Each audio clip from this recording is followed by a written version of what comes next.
ତ ଦର୍ଶକ ବନ୍ଧୁ ଆସୁଛି ବାତ୍ୟା 26ରେ ସ୍ଥଳଭାଗ ଛୁଇଁବ ସିଭିୟର ସାଇକ୍ଲୋନ୍ ଷ୍ଟିମ୍। ଦର୍ଶକ ବନ୍ଧୁ ପଶ୍ଚିମବଙ୍ଗ ଓ ବାଂଲାଦେଶ ଉପକୂଳରେ 26 ତାରିଖରେ ସ୍ଥଳଭାଗ ଛୁଇଁବ ସିଭିୟର ସାଇକ୍ଲୋନ୍ ଷ୍ଟିମ୍। ବାତ୍ୟା ନେଇ ପାଗ ଅନୁକୂଳ ରହିଛି। ୱେଲମାର୍କ ଲୋ ପ୍ରେସରରେ ପରିଣତ ହେଉଛି ବଙ୍ଗୋପସାଗରରେ ସୃଷ୍ଟ ଲଘୁଚାପ। ପ୍ରଭାବରେ ଉତ୍ତର ଓଡ଼ିଶାର ପ୍ରବଳ ବର୍ଷା ସମ୍ଭାବନା ରହିଛି। 25 ତାରିଖ ସକାଳ ସୁଦ୍ଧା ବାତ୍ୟା ରୂପ ନେବ। 26 ତାରିଖ ସନ୍ଧ୍ୟା ସୁଦ୍ଧା ଗୋଟିଏ ଭୀଷଣ ବାତ୍ୟା ଭାବେ ବାଂଲାଦେଶ ପାର୍ଶ୍ୱବର୍ତ୍ତୀ ପଶ୍ଚିମବଙ୍ଗ ଉପକୂଳ ପାଖାପାଖି ସମୁଦ୍ର ମଧ୍ୟରେ ପହଞ୍ଚିବା ସମ୍ଭାବନା ରହିଛି।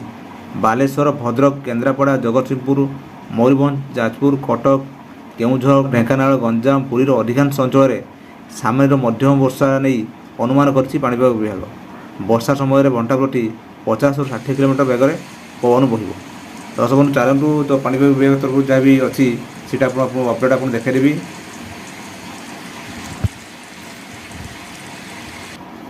ଦର୍ଶକ ଦେଖନ୍ତୁ ପାଣିପାଗ ବିଭାଗ ତରଫରୁ ଇଏ ବି ଆପଣଙ୍କର ଗୋଟେ ଅପଡ଼େଟ୍ ଜାରି ହୋଇଛି। ଆପଣ ଦେଖନ୍ତୁ ଇଏ ହେଉଛି ଯେ ଆପଣଙ୍କର ପ୍ରଥମ 3 ଦିନ ଆପଣଙ୍କର ଟୁଟି ଆପଣ ଜାରି ହେଇଛି। ପ୍ରଥମଟା ଆପଣ ଦେଖନ୍ତୁ ମେଟ୍ରୋଲୋଜିକାଲ ତରଫରୁ ଆପଣଙ୍କର ହେଇଛି ଆପଣଙ୍କର ସ୍ପେଶିଆଲ ବୁଲେଟିନ୍। ଆପଣଙ୍କର 25 ତାରିଖ 24 ତାରିଖ ପାଖରୁ କ'ଣ ଆପଣଙ୍କର ଯେଉଁ ତାର ପାଗ ରହିବ ଦେଖନ୍ତୁ। ଏଠି 24 ତାରିଖ ଏଇଟା ହେଉଛି 24 ତାରିଖ ଅଛି। ଆପଣ ଦେଖାହେଇଛି ଡିପ୍ ଡିପ୍ରେସନ୍ ସାଇକ୍ଲୋନ୍ ଷ୍ଟୋମ୍। ଆପଣ ଘଣ୍ଟା ପ୍ରତି କେତେ ପବନ ଆପଣ ବହିବ ଆପଣଙ୍କର ଏଠି ଲେଖା ହେଇଛି। ଆପଣଙ୍କର ଘଣ୍ଟା ପ୍ରତି ଯେଉଁ ହେବ ପବନ ଆସିବ 50ରୁ 60 କିଲୋମିଟର ପବନ ବହିବ।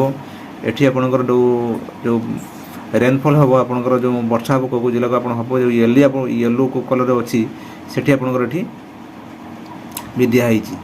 ଆପଣଙ୍କର ଅଛି 7ରୁ 20 ସେଣ୍ଟିମିଟର ଆପଣ ବର୍ଷା ହେବ। କେଉଁ ଜିଲ୍ଲାକୁ ହେବ ନା ଆପଣଙ୍କର ବାଲେଶ୍ୱର, ଭଦ୍ରକ, କେନ୍ଦ୍ରାପଡ଼ା ଏଇଟା ହେଉଛି ଆପଣଙ୍କର 7ରୁ 20 ମିଲିମିଟର ବର୍ଷା ହେବ। ଆଉ ଡେ ଆପଣ ଏଇଟା ହେଉଛି ଆପଣ 25 ତାରିଖରେ ହେବ। ଆଉ ଆପଣଙ୍କର 26 ତାରିଖରେ ଆପଣଙ୍କର ଏଇଟା ହେବ। ଆପଣଙ୍କର ଯେଉଁ ଡେ 3 ଅଛି ଏଇଟା ଆପଣଙ୍କର ଅଛି ବାଲେଶ୍ୱର, ଭଦ୍ରକ ହେଭି ରେନଫଲ୍ ସେଠି ଏଇଟା 7ରୁ 11 ସେଣ୍ଟିମିଟର ଆପଣ ବର୍ଷା ହେବ। ଏଇଟା ଆପଣ କେନ୍ଦ୍ରାପଡ଼ା, ମୟୂରଭଞ୍ଜ, ଆପଣ ବାଲେଶ୍ୱର, ଭଦ୍ରକ ଏଇଟା ଅଛି। ଆପଣ 4 ଦିନ ଆପଣଙ୍କର ଅଛି 27 ତାରିଖ ଆପଣଙ୍କର ଏଇଟା ନୀଲ୍।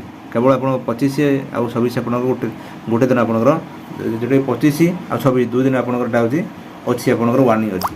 ତ ଇଏ ଆପଣଙ୍କୁ ଦେଖାଇଦେଲି। ଦର୍ଶକ ବନ୍ଧୁ ଇଏ ଥିଲା ଆପଣମାନଙ୍କୁ କହିଗଲି ଯେ ପାଣିପାଗ ତରଫରୁ ଆପଣଙ୍କର ଯେଉଁ ଆସୁଛି ଯେଉଁ ବାତ୍ୟାର ରୂପ ନେଇ ସେ ବାବଦରେ ଆପଣଙ୍କୁ ଅପଡ଼େଟ୍ କରାଇଲି। ଦର୍ଶକ ବନ୍ଧୁ ଯଦି ଆପଣମାନେ ଏବେ ସୁଦ୍ଧା ଆମ ଚ୍ୟାନେଲ୍ ଅଛନ୍ତି କିନ୍ତୁ ସବସ୍କ୍ରାଇବ୍ କରନ୍ତୁ ଏବଂ ଆପଣ ମତାମତ କମେଣ୍ଟରେ ଲେଖନ୍ତୁ।